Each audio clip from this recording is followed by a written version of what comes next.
Is when you have, we often think competition is the way to go, right? Create a competition.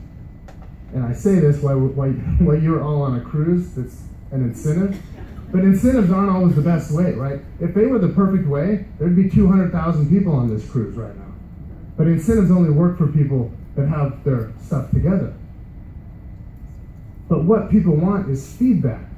And a competition, winning a competition is a form of feedback, right? When I first came to Unique, one of the things that was proposed was, let's kick off Unique Fitness with a huge fat loss competition, a body transformation challenge. Good idea, bad idea?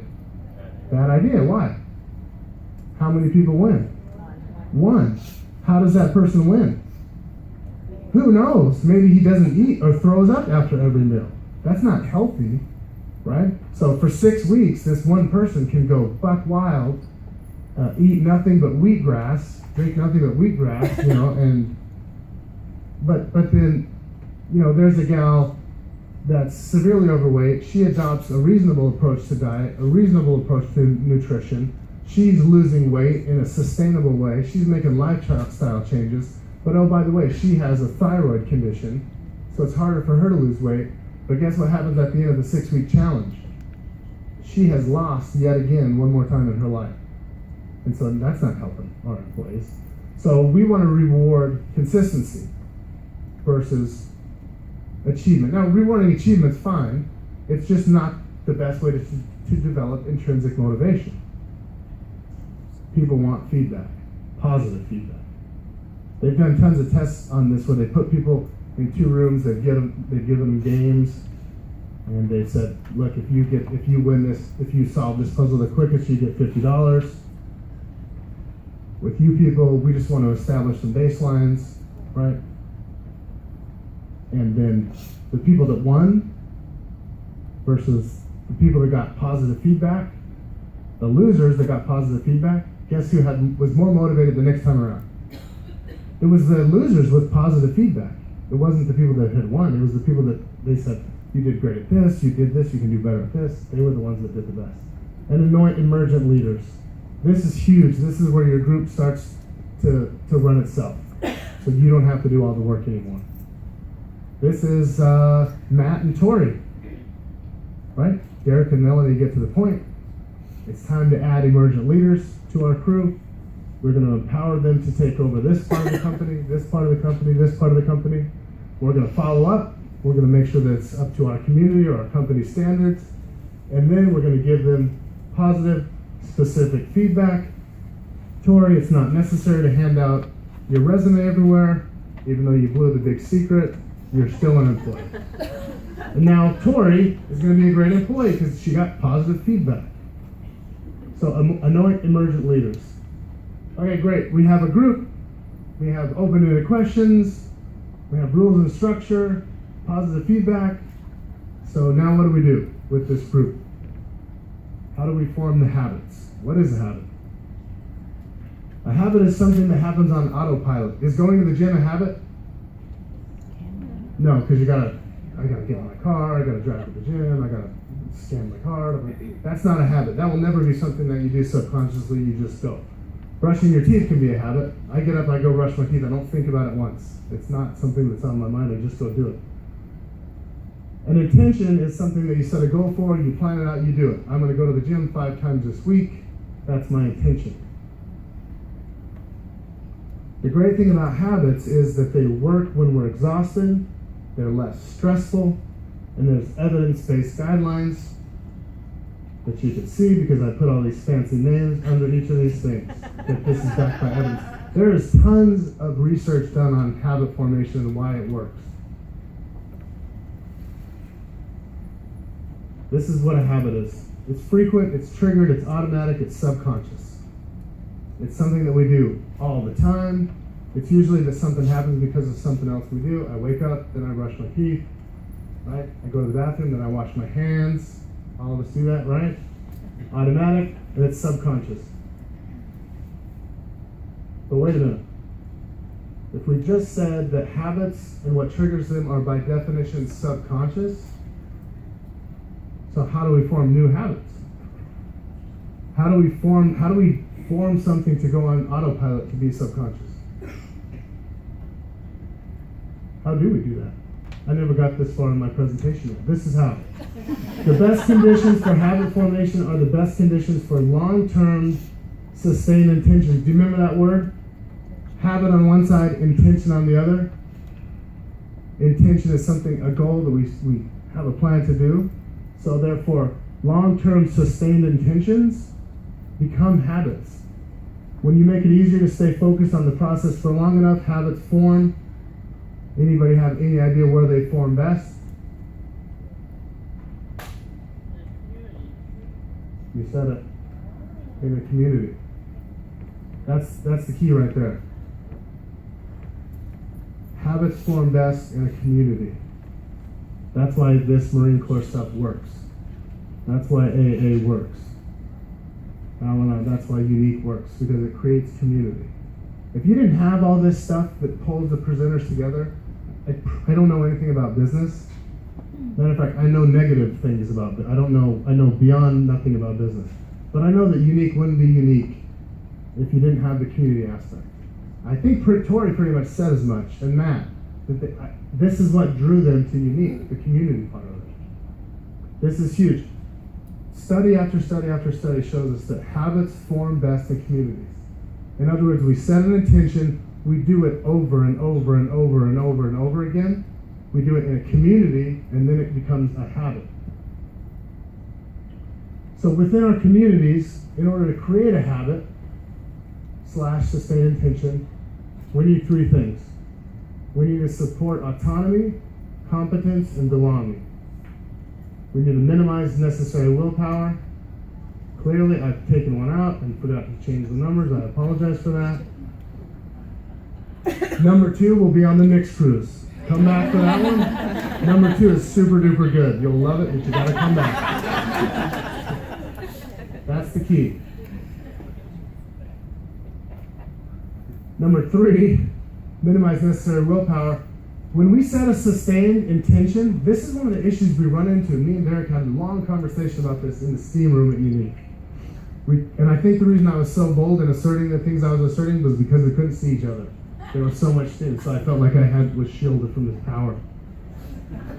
It's that sometimes when we set these, but I always forget, they're called big, hairy, audacious goals, right? They're fine. I'm not ripping on big, hairy, audacious goals. But when we don't have anything to back them up with, any habits, any intentions, a plan, then they become problematic. They actually stand in the way of us becoming motivated. So what I mean by that is when we're trying to form a habit, when we're creating an intention, when we're setting our little daily goals, it has to be something that we are 90% certain that we can do. 90% certain, and I learned this the hard way. We have an employee, he's a manager at Unique, and he's a great guy, but he's overweight, and he's had some issues with some anxiety and depression. And he wanted to start some habit stuff, and so I said, well, let's create some habits for you. And his habit was, the first habit we worked on was 3 meals a day, no snacking.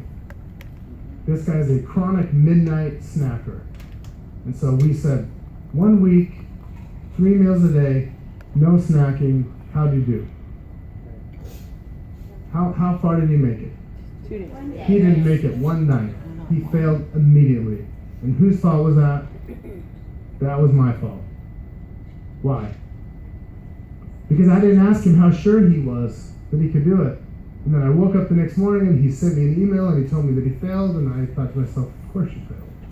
I failed you. And so I said, gentlemen, what are you 90% sure you can do? How many days are you 90% sure you can do this? He said, well, I'm 50% sure I could do the whole week, which was a complete lie. He only had like a 1% chance of doing it the whole week.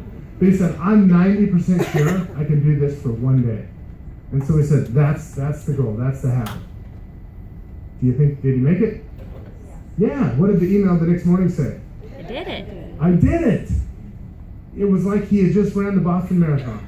It was so upbeat, this email, I did it. And so then We said, all right, let's do it again. What can you do? What 90% chance? What can you do? So when we set these intentions, if you're like me, we always set them. It's something that we're maybe not capable of doing, but we think that's what we have to do. But if we're trying to build habits, it has to be so small, almost obnoxiously small, almost so easy that we can't not do it. In other words, if I have a client that's really overweight, she's never exercised, he or she's never exercised, the worst thing I can do is have her set goals about, how much weight to squat. But what if you give her a clicker, a baseball pitch counter that has 1,000 clicks, and you say, your goal is to do 5 air squats every night. 5 of those, up and down. Realistic goal? What's she gonna do every click? She's gonna click it. 1, 2, 3, 4, 5. And then she emails me the next day and she celebrates. And then the next day she clicks it again. But after about a week, what's her reward? It's the click. Every time she clicks, it's patting on the back. It's like a victory. Win, win, win, win, win. Right? So these have to be little tiny things that we do. And then the fourth thing we have to do is show them other people's success. Anyone know what autonomy is? Anyone? It's not a trick question. The ability to kind of do it on your own. The ability to do it on your own, right? No. I thought that's what it was too, doggone it. Because I told Derek, I don't know if I want like a real job where you have to go to work at the same time and stay there for the whole time. Because I want autonomy. And that's one of the reasons why we kind of went back and forth for a month, and I was like, I'll just be a consultant, and and then we realized that's not going to work. But what I realized was autonomy is not just acting on my own. Autonomy is the perception that I'm acting in accordance with my values. That's the difference between what I thought autonomy was and not. So I can be doing something that Derek's asked me to do and still be completely autonomous, as long as it's in accordance with my values. I am choosing to do this in order to be a better version of myself. For those 5 years, I was choosing to do things just because I wanted everything to be fixed, not because it was in accordance with my values. So that's autonomy, that's the difference. Competence is the perception that one is getting better at something. These are the most important 3 things for habit formation. I am choosing to do this because I'm getting better at it and it's worth my time and energy. And finally, belonging. The perception that doing something is bringing one closer to others who share their values. I'm choosing to do this because it's bringing me closer to awesome people. So going back, when I set up Unique Fitness, and I started Muay Thai classes and yoga classes, and we'll have strength classes, people were terrified of the classes. They didn't want to choose to do them themselves because they didn't know what the value it would align with. They all thought they weren't competent, and none of them felt like they belonged. So we had big hurdles to get over already, and I'll show you how we got over them. So this is I hope the audio works for this one. Back in the day, 50 years ago, they did a candle experiment, right? They put 2 groups of people in a room, they had a little cardboard box, they had a bunch of thumbtacks in the box, and a candle. And the groups were told, you have to have the candle off the table, right, lit, and no wax can fall on the table. They said to one group, if you do it fast, you will get monetary rewards. They said to the other group, you guys just do the best you can. We just want to see how long it will take to establish baselines for some future experiments. And this is what happened. I want to tell you about an experiment using the candle problem done by a scientist named Sam Glucksberg, who's now at Princeton University in the US. This shows the power of incentives. Here's what he did. He gathered his participants and he said, I'm going to time you how quickly you can solve this problem. To one group, he said, I'm going to time you to establish norms, averages, for how long it typically takes someone to solve this sort of problem. To the second group, he offered rewards. He said, if you're in the top 25% of the fastest times, you get $5. If you're the fastest of everyone we're testing here today, you get $20. Okay, now this is several years ago, adjusted for inflation. It's a decent sum of money for a few minutes of work. Okay, it's a nice motivator. Question, how much faster did this group solve the problem? Answer, it took them on average 3.5 minutes longer. 3.5 minutes longer. Now this makes no sense, right? I mean, I'm an American, I believe in free markets, that's not how it's supposed to work, right? If you want people to perform better, you reward them, right? Bonuses, commissions, their own reality show, incentivize them. That's how business works, but that's not happening here. You've got an incentive designed to sharpen thinking and accelerate creativity, and it does just the opposite. It dulls thinking and blocks creativity. And what's interesting about this experiment is that it's not an aberration. This has been replicated over and over and over again for nearly 40 years. These contingent motivators. If you do this, then you get that. Work in some circumstances, but for a lot of tasks, they actually either don't work or often they do harm. The solution is not to do more of the wrong things, to entice people with a sweeter carrot or threaten them with a sharper stick. We need a whole new approach. The good news about all this is that the scientists who've been studying motivation have given us this new approach. It's an approach built much more around intrinsic motivation, around the desire to do things because they matter, because we like it, because they're interesting, because they're part of something important. And to my mind, that new operating system for our businesses revolves around 3 elements: autonomy, mastery, and purpose. Autonomy, the urge to direct our own lives. Mastery, the desire to get better and better at something that matters. And purpose, the yearning to do what we do in the service of something larger than ourselves. Did that sound familiar? That's what he called it, autonomy, mastery, and purpose. I've called it autonomy, competence, and belonging. But what they found was the extrinsic, the reward wasn't working. But what was interesting is when they took the same experiment, in the first experiment they had the thumbtacks in the cardboard box. In the second experiment, they dumped them out. Right? So now the box wasn't just something to hold the tacks in, it was a prop for the experiment. Now guess who was faster? They incentivized people because it was easier a problem to solve. It didn't require creative thinking, it was more linear thinking. And that's what they're saying. Certain tasks, yeah, incentives work great. If you're putting product A from here, this box to this box, going as fast as you can and offering an incentive will work great. But when you need creative thinking, offering an incentive is often derails this non-linear thinking. This is my favorite thing in the world.